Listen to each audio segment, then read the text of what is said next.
Subulu Salam tanggal 14 April tahun 2021, Wali Kota Subulu Salam Haji Afan Alfian, melakukan kunjungan ke lokasi Ramadan Fair Kota Subulu Salam.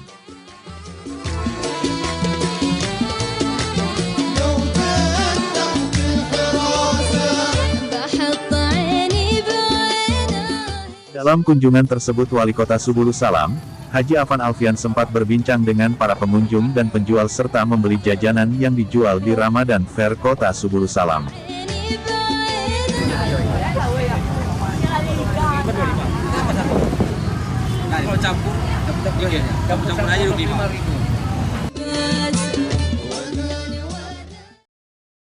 Media Center Dinas Komunikasi dan Informatika Kota Subulu Salam mengabarkan.